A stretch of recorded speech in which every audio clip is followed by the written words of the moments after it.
पता नहीं। अभी सिद्धरामैया सरकार, अभी गवर्नमेंट उस्तुवारी मिनिस्टर ईश्वर खंडरे जी सभी किसानों का चले रहे कर्जे जो खाने वाला जो कर्जे जो खाते जमीन उनका जमीन चले रहे। अब क्या करना, उसके वास्ते उनका जमीन उनको देना चाहिए। उसके लिए हम स्ट्राइक करें तो कृपा करके सभी बंधु भाइयों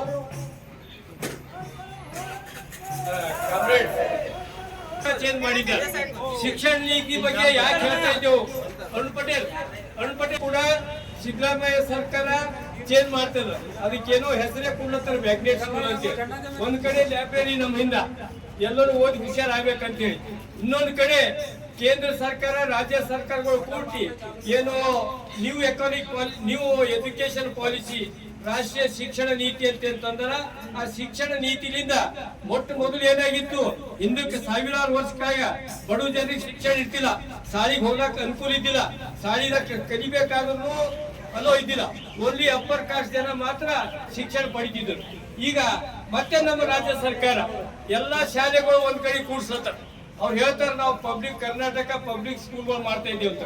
ಪಬ್ಲಿಕ್ ಸ್ಕೂಲ್ ಮಾಡೋ ಹೊತ್ತಿಗೆ ಆ ಊರಾಗಿದ್ದಂತ ಸರ್ಕಾರಿ ಶಾಲೆಗಳು ಬಂದಾಗ್ತವೆ.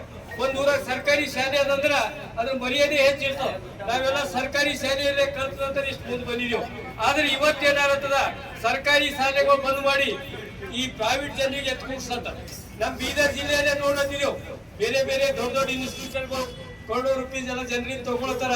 ಆದ್ರೆ ದೊಡ್ಡ ಪ್ರಮಾಣದಲ್ಲಿ ಪ್ರಚಾರ ಮಾಡತ್ತಾರ, ಬಹಳ ಸಿಸ್ಟಮೆಟಿಕ್ ಅಂತೇಳಿ. ಹೀಗಾಗಿ ಇಂಥ ಲೈಬ್ರರಿಗಳು ಬಹಳ ಜೀವಂತ ಇರಬೇಕು, ಲೈಬ್ರರಿಗಳು ಹೆಚ್ಚಾಗಬೇಕು. ಆದ್ರೆ ಮನುಸ್ಮೃತಿ ಪ್ರಕಾರ ರಾಜ್ಯ ಸರ್ಕಾರ ಹೋಗ್ತಾ ಇದೆ. ಈ ಹೋಗ್ತಾ ಇದ್ದ ಮುಂದೆ ಏನಾಗ್ತಂದ್ರ ಬಡ ಜನರಿಗೆ ಶಿಕ್ಷಣ ಸಿಗೋದಿಲ್ಲ. ಒಂದ್ ಕಡೆ ನಾವು ಮನಮೋಹನ್ ಸಿಂಗ್ ಇದ್ದಾಗ ನೋಡಿದ್ದೆವು. ಮನಮೋಹನ್ ಸಿಂಗ್ ಇದ್ದಾಗ ಕಮ್ಯುನಿಸ್ಟ್ ಪಾರ್ಟಿ ಆಫ್ ಇಂಡಿಯಾ ಅದ್ರ ಸರ್ಕಾರದಲ್ಲಿ ನಮ್ ಇಂದ್ರಜಿತ್ ಗುಪ್ತಾ ಅಂತ ಹೇಳಿ ಏನ್ ಹೋಮ್ ಮಿನಿಸ್ಟರ್ ಇದ್ರು, ನಂತರ ಚತುರಾನಂದ್ ಮಿಶ್ರಾ ಅಂತ ನಮ್ಮ ಅಗ್ರಿಕಲ್ಚರ್ ಮಿನಿಸ್ಟರ್ ಇದ್ರು. ಅವಾಗ ನಾವು ಮನ್ರೇಗಾ ಅಂತ ಹೇಳಿ ಮಹಾತ್ಮ ಗಾಂಧಿ 100 ದಿವಸ ಕೆಲಸ ಕೊಡ್ರಿ ಅಂತಂದೇವು. ನಾವು ಹೋಗ್ತೇವ್. ರೋಜ್ಗಾರ್ದಲ್ಲಿ ಕರಪ್ಷನ್ ನಡೀತು. ಕರಪ್ಷನ್ ಯಾರು ಮಾಡ್ತಾ ಇದ್ರು? ಕೂಲಿಕಾರ್ ಕರಪ್ಷನ್ ಮಾಡ್ತಾ ಇದ್ದಿಲ್ಲ. ಅಲ್ಲಿ ಇದ್ದಂತ ಅಧಿಕಾರಿಗಳು, ಪಿಡಿಒಗಳು, ತಾಲೂಕಾ ಪಂಚಾಯತ್ ಆಫೀಸರ್ಗಳು, ಜಿಲ್ಲಾ ಪಂಚಾಯತ್ ಅಧಿಕಾರಿಗಳು, ಮ್ಯಾಲ್ ಕುಂತಂತ MLA ಮಿನಿಸ್ಟರ್ಗಳು ಕರಪ್ಷನ್ ಮಾಡ್ತಾ ಇದ್ರು. ಇವಾಗ ಕೇಂದ್ರ ಸರ್ಕಾರ ಜಗತ್ತಿನಲ್ಲೇ ಫೇಮಸ್ ಆದಂತ ನರೇಗಾ ಕಾರ್ಯಕ್ರಮ ಏನಿತ್ತು, 100 ದಿನದ್ದು ಏನು ಉದ್ಯೋಗ ಖಾತ್ರಿ ಇತ್ತು, ಜಗತ್ತಿನಾಗೆ ಪ್ರಚಾರ ಸಿಕ್ಕಿತ್ತು. ಭಾರತದಲ್ಲಿ ದೊಡ್ಡ ಪ್ರಮಾಣದಲ್ಲಿ ಹಳ್ಳಿದಲ್ಲಿ ಕೆಲಸ ಮಾಡಂತ ಹೆಣ್ಮಕ್ಳೆಲ್ಲ ಕೆಲಸ ಮಾಡತ್ತಾರ ಅಂತ ಹೇಳಿ ಇವತ್ತ ಕೇಂದ್ರ ಸರ್ಕಾರ ಈ ಕಾನೂನು ತೆಗೆದು, ನರೇಗಾ ಕಾನೂನು ತೆಗೆದು ತಮ್ಮದೇ ಒಂದು ರಾಮ್ಜಿ ಅಂತ ಮಾಡತ್ತಾರ. ಅವ್ರಿಗೆ ರಾಮ್ ಬೇಕಾಗಿರ್ಬೇಕು, ನಮಗ್ ಸೀತಾನು ಬೇಕು. ಯಾಕಂದ್ರೆ ರಾಮ ಮತ್ತು ಸೀತಾ ಇದ್ದಾಗೆ ಸಮಾಜ ನಡೀತದ. ರಾಮ್ ಜೈ ಶ್ರೀರಾಮ್ ಅಂತ ಹೇಳಿ ಜನರಿಗೆ ಹೊಡೆಯೋ ಪ್ರಯತ್ನ ಮಾಡ್ತಾರೆ. ಅದಕ್ಕೆ ನಾವು ತೀವ್ರವಾಗಿ ಖಂಡಿಸ್ತೇವೆ. ಎರಡನೇದಾಗಿ ಈಗ ನಮ್ಮ ಪಂಚಾಯತ್ಗಳಿಗೆ ಏನು ಅಧಿಕಾರ ಇತ್ತು, ಪಂಚಾಯತ್ ಕುಂತು ನಮ್ಮ ಊರಿಗೆ ಏನ್ ಕೆಲಸ ಬೇಕು ಆ ಕೆಲಸ ನಾವು ಕೆಲಸ ಮಾಡ್ತಿದ್ದೆವು. ಇವಾಗ ಕೇಂದ್ರ ಸರ್ಕಾರ ಡೆಲ್ಲಿದಲ್ಲಿ ಕೂತಂತ ವ್ಯಕ್ತಿ ಡೆಲ್ಲಿದಲ್ಲಿ ಕುಂತು ಏರ್ ಕಂಡೀಷನ್ ರೂಮ್ ನಲ್ಲಿ ಕೂತು ಒಂದು ಪ್ಲಾನ್ ಮಾಡ್ತಾರೆ ಹಳ್ಳಿದಲ್ಲಿ ಯಾವ ಕೆಲಸ ಬೇಕಂತೇಳಿ. ಆ ವ್ಯಕ್ತಿ ಗೊತ್ತೇನದ ಹಳ್ಳಿದಲ್ಲಿ ಏನ್ ಬೇಕನ್ನೋದು.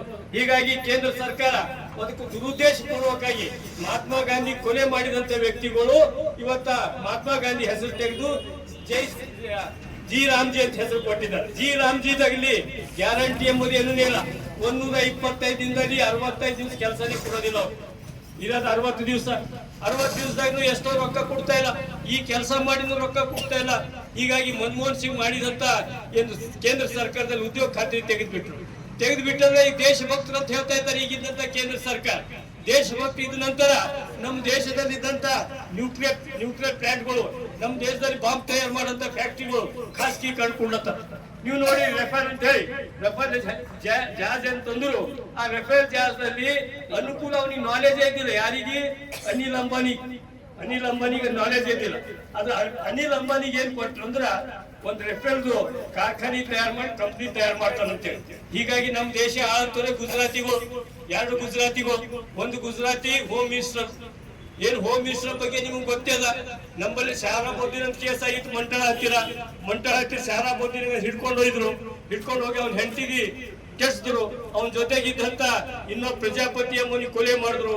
ಈಗ ಕೊಲೆ ಮಾಡಿದಂತವ್ರು ಇವತ್ತು ಕೇಂದ್ರ ಸರ್ಕಾರದಲ್ಲಿ ನಮ್ಗೆ ಆಳ್ತಾ ಇದ್ದಾರೆ.